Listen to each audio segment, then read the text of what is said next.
मजलिस इत्तेहादुल मुस्लिमीन के हमारे सदर बैरिस्टर असदुद्दीन अवैसी साहब ने ये फैसला सुनाया है कि औरंगाबाद से नासिर सिद्दीकी साहब दोबारा इलेक्शन लड़ेंगे। मैं नासिर भाई को बहुत बहुत मुबारकबाद पेश करता हूँ। साथ ही साथ बहुत सारे और भी लोगों ने टिकट की ख्वाहिश जाहिर किए थे, जिसमें समीर साजिद ने भी टिकट के लिए अपना दावा किया था। मुझे यकीन है कि मजलिस का जो भी फैसला है उसको सभी लोगों ने कबूल करना चाहिए। यकीनन जब किसी एक के हक में फैसला जाता है तो दूसरों को नाराज़गी होना बड़ा स्वाभाविक है, बड़ा नेचुरल है, लेकिन मुझे पूरा यकीन है कि मजलिस इत्तेहादुल मुस्लिमीन पूरे इत्तेहाद का सबूत देते हुए आने वाले इलेक्शन के अंदर पूरे मजबूती के साथ खड़े रहेगी और मजलिस को यहाँ से कामयाबी दिलाएगी। इलेक्शन के एंड सामने जो गुटबाजी देखने को मिली है, जो गफ्फार कादरी जो बहुत बड़े नेता थे एमएम पार्टी के, उन्होंने जो है तो पार्टी छोड़ के कांग्रेस का टिकट मांग रहे हैं, आप किस तरीके से देखते हैं और एमएम को क्या इससे? ये खुशी का मौका है और मैं सिर्फ अच्छी बातें करना चाहता हूँ इसमें। आपका कहाँ से? मैं झारखंड जाने का सोच रहा हूँ।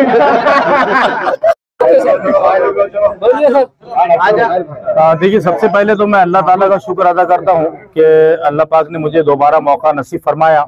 उसके बाद मेरे तमाम कायदीन, बैरिस्टर असदुद्दीन अवैसी साहब हो, अकबरुद्दीन अवैसी साहब और मेरे रहनुमा, मेरे लीडर इम्तियाज जलील साहब, इन तमाम का मैं तहे दिल से शुक्रिया अदा करता हूं।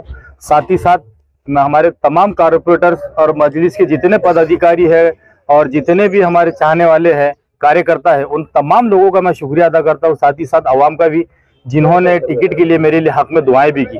और जिस तरह पिछले 2019 में यहाँ की जनता ने मुझे बेपनाह मोहब्बतों से नवाजा था, लगभग 70,000 के करीब वोट दिए थे। अल्लाह की मर्जी से कुछ वोटों से जो रह गए थे, लेकिन आज मैं उम्मीद करता हूं अवाम से कि इंशाल्लाह दोबारा वो मुझे मौका देंगे, क्योंकि इलेक्शन हारने के बाद मैंने हिम्मत नहीं हारा था। फिर से मैं मैदान अमल में डटा रहा, लोगों के लिए जो भी अपने से टूट पड़ता था तो टूटी फूटी कोशिशें की।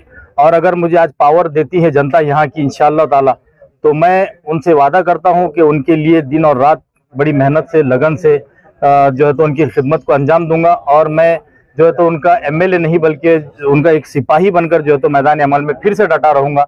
मैं उम्मीद करता हूँ आवाम की तमाम तबकात से, चाहे वो हिंदू भाई हो, दलित भाई हो, मुसलमान हो, तमाम लोगों से यही अपील करूंगा कि एक अच्छे जो है तो इंसान को जो है तो आप भर भर के वोट दे और यहाँ से ऐसे लोग ऐसे चुनकर दे नुमाइंदा अपना जो शहर के लिए हित में सोचता है, ना कि जो है तो अपने बारे में सोचता है। ना वो हिंदू मुसलमान करता है और ना वो जातिवाद के ऊपर भरोसा करता है। डेवलपमेंट की खातिर शहर से यहाँ से हम लोग चुनकर जाना चाहते हैं। आवाम से ऐसी अपील करूंगा कि एक मरतबा आप मौका देके आपको शर्मिंदा ना करूंगा ना, इंशाअल्लाह ताला आप एक मरतबा मुझे सिद्दीकी तुम आगे बढ़ो। सिद्दीकी के नाम पे देखिए, इस बार के जो असेंबली महाराष्ट्र के इलेक्शन होने जा रहे हैं, तो मजलिस इत्तेहादुल मुस्लिमीन का संगठन पूरे महाराष्ट्र में बड़ी मजबूती के साथ अपने अपने उम्मीदवारों को मैदान में निकाल रहा है।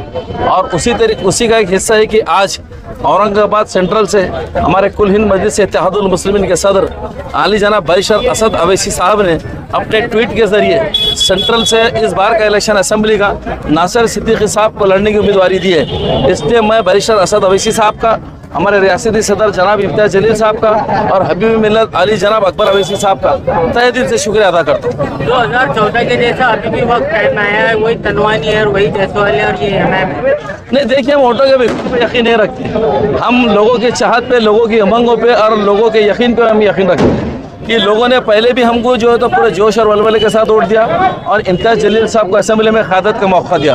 वैसे हम उसी यकीन के साथ फिर हम मैदान पे उतर रहे, क्यों तो मजलिस इत्तेहादुल मुस्लिमीन के जितने कारपोरेटर थे और आमदार और खासदारों ने ज़मीन पे काम को उतारा है और काम करके लोगों के दिलों में जगह बनाई है। असेंबली और पार्लियामेंट के अंदर लोगों के दिलों की तर्जुमानी की है। और कैंडिडेट भी डिक्लेयर होने के चांसेस नहीं, बिल्कुल आज या कल तक पूरा डिक्लेयर हो जाएंगे। और देखिए, जो नासिर सिद्दीकी साहब को जो उम्मीदवारी दी गई है, मैं तो कहूँगा कि नासिर सिद्दीकी साहब ने 2019 का इलेक्शन लॉस करने के बावजूद, यानी कि हारने के बावजूद, अमली मैदान के अंदर डेवलपमेंट के काम किए, लोगों की मूलभूत सुविधाओं के काम किए, कई जन आंदोलन के लिए कई केसेस हुए और उनकी मेहनतों से, उनकी काविशों का पार्टी ने एतराफ़ किया है। पार्टी ने एतराफ़ किया और दोबारा उनको उम्मीदवारी दी है। तो हमारा ये यकीन है कि इस बार नासिर सिद्दीकी सबसे मजबूत दावेदार है और यहाँ से जीतने के। और मैं तो कहूँगा सारे समाज के वोट जब नासिर सिद्दीकी को मिलेंगे तो लगभग 1 लाख के करीब नासिर सिद्दीकी वोट लेने जा रहे हैं। आपने भी टिकट की डिमांड की थी नहीं, देखिए हमने डिमांड ये की थी कि किसी कारपोरेटर को दिया जाए और कारपोरेटर से हमारे कायदे मोहतरम ने हमारे जनाब नासिर सिद्दीकी साहब के हक में फैसला किया है। तमाम लोगों ने लब्बैक कहा, क्यों तो हमारे कायदीन का फैसला हमारा आखिरी फैसला होता। अगर वो इसके अलावा भी कोई फैसला करते तो हमारे कायदीन का फैसला हमारे लिए लास्ट फैसला होता। से अमीर कराइयों से शुक्रिया अदा करता हूँ। उसके बाद में रियासती सदर इम्तियाज जलील साहब का, जिनकी गहराइयों से शुक्रिया अदा करता हूँ, जिन्होंने हम कारपोरेटर में से किसी एक को टिकट देकर हम पे भरोसा जताया है। इंशाल्लाह सदर मजलिस का और इम्तियाज जलील साहब का ये भरोसा कायम रहेगा। नासिर सिद्दीकी साहब भारी अक्सरियत से चुन कर आएंगे इंशाल्लाह ताला। नासिर सिद्दीकी साहब ने 2019 का इलेक्शन कॉन्टेस्ट करने के बाद हारने के बाद में उन्होंने अपनी हिम्मत को नहीं हारा, अवाम के दरमियान में रहे, अवाम के हर दुख दर्द में वो शामिल रहे। और इसी बात को मद्देनजर रखते हुए सुप्रीमो वाइस सदुद्दीन अवैसी साहब ने आज नासिर सिद्दीकी साहब के नाम को डिक्लेयर किया है। हम तमाम कारपोरेटर और औरंगाबाद सेंटर की तमाम आवाम नासिर सिद्दीकी साहब के साथ में इंशाल्लाह भारी अक्सरियत से उनको चुनकर लाने का काम करेंगे इंशाल्लाह ताला। रिपीट होगा 2014 जरूर होगा इंशाल्लाह। 2014 की तरह ही इम्तियाज जलील साहब जिस तरह से कामयाब हुए थे, इसी तरह से आज नासिर सिद्दीकी साहब इम्तियाज जलील साहब की शक्ल में कामयाब होंगे इंशाल्लाह ताला।